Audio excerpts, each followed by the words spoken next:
Eu sou o professor Sumaré e a aula de hoje ainda vamos falar de formas de relevo. Se você não viu a aula Formas de Relevo 1, dá uma olhadinha nela, que você vai precisar de algumas coisas de lá para entender a aula de aqui, ok? Então vamos lá. A gente vai falar aqui de formas de relevo submarino e formas de relevo litorâneo. Belezinha? Vamos lá então.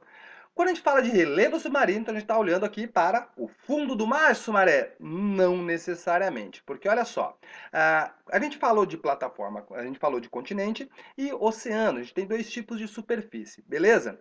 Só que olha só, quando a gente falou de tectonismo, falamos de placas tectônicas, nós falamos ali de placas tectônicas oceânicas e placas tectônicas continentais. Então presta atenção nessa imagem aqui de cima. A gente vai dividir o relevo submarino em três grandes partes: a plataforma continental, talude continental e zona abissal ou pelágica. Belezinha? Olha só, a plataforma continental é uma continuação do continente. Então, apesar de já estar embaixo d'água, então vai ali até aproximadamente 200 metros de profundidade, mais ou menos, tem uma extensão que chega até aí a 90 quilômetros aproximadamente. Essa parte que já está embaixo da água ainda faz parte do continente, quando a gente fala aí geologicamente falando. Então a gente ainda está falando aí das placas continentais. Já está embaixo d'água, já está submarina, porém ainda é parte do continente. Beleza? Quando acaba essa plataforma continental, a gente chega no chamado talude. Esse talude, esse paredão aí, cara, é quase, né, quase retinho, quase uma escarpa ali, chega a ter coisa de 5 quilômetros de profundidade, e é ele que vai separar a parte continental da parte oceânica propriamente dita, o que vai separar aí o que a gente está falando de placas continentais e placas oceânicas. Beleza? Então, se o talude separou, a gente chega ali na zona pelágica ou zona abissal, que seria o fundo do oceano, né, que vai ter aí uma profundidade de mais de 5 quilômetros. Essa extensão de 70 a 90 quilômetros é para lembrar que a plataforma continental estava ali de 70 até 90 quilômetros aproximadamente, passou dali, tem o talude que pum, caiu e a gente entrou aí no fundo do mar. Beleza? Este fundo do mar, esse relevo submarino, ele pode apresentar uma série de coisinhas ali. Então, quando a gente falou lá da aula de tectonismo, a gente falou, por exemplo, da formação das dorsais. As dorsais que se formam no oceano em limites divergentes de placas tectônicas. A gente pode também ter coisas como as ilhas, montes marinhos, etc., ilhas vulcânicas, vulcões oceânicos, que são formados aí a partir dessa ação tectônica, beleza? Então, o fundo do mar, ele não é uma zona lisinha ali, tal como a gente pode ter no nosso imaginário. Dá uma olhada aqui, por exemplo, nessa imagem aqui, que é uma representação de como que é o relevo submarino brasileiro. Então, a gente vê ali a demonstração, né, a imagem de algumas cidades do país, aí você vê em algumas partes a plataforma continental é bem mais extensa, como é o caso aqui de São Paulo e o sul do país, e a plataforma continental para a região nordeste já é bem menor. O talude continental, então a gente vê claramente nessa imagem o talude continental, e depois a gente entra na região do fundo do Atlântico, né, do Oceano Atlântico. Perceba que não é um relevo plano, né? Então a gente tem várias alterações aí. Belezinha? Bom, e o litoral? O litoral que não é nem continente, nem oceano, né? A geomorfologia litorânea. Eu costumo dizer para os meus alunos que essa parte da aula é aquela que a gente fala assim, é igual, mas é diferente, beleza? Porque nós estamos falando aqui do litoral. Aí quando eu falo de litoral, muito provavelmente falei litoral, você pensou, veio na sua cabeça praia.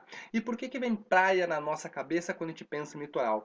Porque o Brasil é um país com uma grande extensão litorânea. Tem muito litoral no Brasil. E quase que predominantemente em todo ele, quase todo o nosso litoral é formado por praias. Então, provavelmente, se você foi, né, para o litoral, você chegou numa praia, beleza? Mas nem todo o litoral é praia. Então vamos lá fazer a primeira grande divisão: praias e falésias. Beleza? Então a gente vê muito mais praias, mas alguém aí que está assistindo pode já ter visto uma falésia. Né? Falésia é esse paredão que você está vendo na imagem ali. Né? Quando a gente pensa, por exemplo, aí naqueles castelos clássicos assim de filmes de ação e coisa do tipo, sempre tem uma falésia, né? É normal esses castelos estarem próximos de falésias. O que diferencia uma praia de uma falésia? O que diferencia aqui é qual é o processo que está acontecendo nessa região. A praia, ela vai ter predominantemente a sedimentação, enquanto a falésia vai ter predominantemente a erosão. Então ali na praia, você tem ali aquela região do mar ali, e você vai acumulando essa areia, você vai acumulando isso formando praia. Nem toda praia é de areia, tá? Você vai ter praias que vão ser aí fragmentos maiores do que a areia. Então chega assim, tem aquelas pedras, né? Praia de pedra. Você sabe que o professor de geografia, geólogos odeiam falar pedra, né? Então você vai ter esses fragmentos maiores de rocha, maiores do que a areia, beleza? Nem toda praia tem areia branca, você vai ter praia com areia escuras, a areia chega a ser preta a areia, beleza? Porque depende de como foi formada essa areia, né? De como que ela foi formada, de que rocha mãe que ela veio, beleza? Já a falésia, você tem o predomínio da erosão. Então tá lá esse paredão, a água vai batendo ali, vai corroendo, vai desgastando, cai uma grande parte, mantendo este paredão. Então você tem a erosão neste processo. Além da praia e da falésia, nós temos dois outros tipos que têm relações com isso que a gente falou agora, beleza? Que é a restinga e o fiord. A restinga, em algumas regiões do nordeste do país, nós temos também. A restinga ela também é formada aí por um processo de sedimentação. Restinga é um tipo de relevo que a gente pode dizer que é ainda meio controverso. Você ainda tem um monte de estudos em cima disso para tentar entender direitinho essa formação da restinga. O que nós temos até agora é pensando nisso mesmo como uma forma de sedimentação. Então, como se fosse uma praia dentro do oceano. Beleza? Já os fiordes, quando a gente vai procurar pela internet os fiordes, os mais clássicos vão aparecer na região da Europa nórdica. Né? O fiord ele é formado também por erosão, mas aí a erosão é a água que vai chegar nessa parte da rocha, vai congelar, e aí esse gelo vai promovendo essa ruptura. Então vai ficar vários ranhuras, vamos dizer assim, nesse continente. Não tem só na Europa nórdica, no sul do continente americano também temos ali a região do Ushuaia, você tem fiordes, beleza? Ele é mais visto, ele é mais lembrado na Europa nórdica, mas você tem outras regiões do mundo. Beleza? Então tá, os dois tipos básicos então seria praia e falésia. Ok? Além disso, nós temos algumas outras coisas, alguns outros conceitozinhos que são interessantes de serem lembrados. Então vamos lá. Primeiro, estreito e istmo. Estreito e istmo é aqui a parte que eu costumo dizer para meus alunos. É igual, mas é diferente. Beleza? Por quê? Um estreito é uma faixa de água ligando dois grandes corpos de água. Então é uma faixinha de água. Tá ali, ó. Aquela imagem ali do estreito, né, é o Estreito de Gibraltar. Nós temos a Europa de um lado, a África do outro e aquela faixinha de água ali ligando ali o Mar Mediterrâneo e o Oceano Atlântico. Então, uma pequena faixinha de água ligando esses corpos de água, ok? Já um istmo é o contrário, é uma faixa de terra juntando duas grandes porções de terra.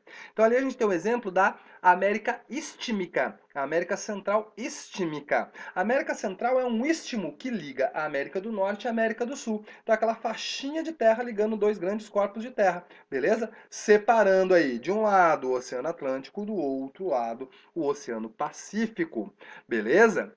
Sumaré, e o canal? Canal é também uma faixa de água, é como se fosse um estreito, mas geralmente é artificial e geralmente ele vai ser bem menor, a escala é bem diferente da escala do estreito. Olha aqui a diferença, cara. No estreito lá a gente estava uma imagem de satélite. Aqui um canal é uma foto. Isso aqui é um pedacinho do canal do Panamá, né? Então um canal que está ligando o Oceano Atlântico ao Oceano Pacífico lá no Panamá. Beleza? Normalmente canal é artificial. Sumaré, mas eu procurei no mapa, tem outros canais que são maiores. Então, gente, às vezes a gente vai dar nome de uma coisa que não é necessariamente aquilo que a gente está dando nome, né? Às vezes os nomes são escolhidos de uma forma não tão muito bem escolhidas, beleza? Em geral, então, canal é artificial. Outra coisa, outro conceito que é importante de falar é o Golfo e a Península. Outra vez é igual, mas é diferente. O Golfo é um braço d'água que entra no continente, enquanto a península é um braço de terra que entra no oceano.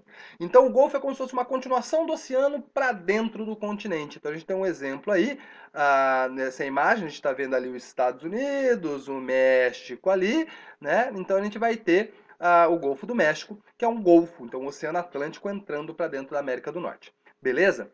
Na imagem de baixo, a gente vai ter a Itália, que é uma península, a Península Itálica. Então, um pedacinho da Europa que está saindo aí do continente e está entrando para o oceano.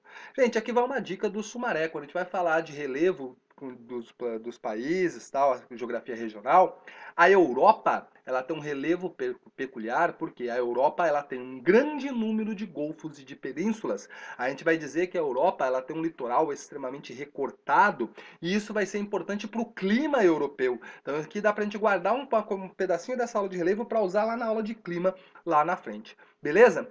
Golfo e península têm os seus irmãozinhos menores, a baía e o cabo. Aqui é uma diferenciação de escala. Então note que o Golfo a gente tinha uma imagem de satélite. A baía a gente tem uma foto, né? A Baía de Guanabara. É a mesma coisa, um pedaço do oceano entrando para o continente, só que uma escala muito menor.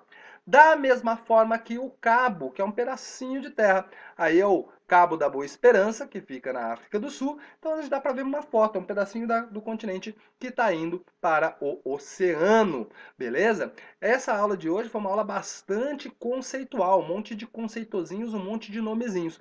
Como que a gente resolve isso? Praticando. Como que a gente guarda essas coisas? Fazendo aí um exercício de prática. Então aqui eu vou deixar o meu desafio para vocês. Tá aqui uma imagem com 13 coisas ali. Eu quero que vocês tentem acertar, tentem ver o que são essas 13 coisas que estão demonstradas nesta imagem. A resposta só vem depois. Então você pode tentar comentar, pode mandar aí um resultado. Se caso ficar alguma dúvida, depois eu passo a resposta para vocês. Valeu, galera! Muito obrigado e tchau!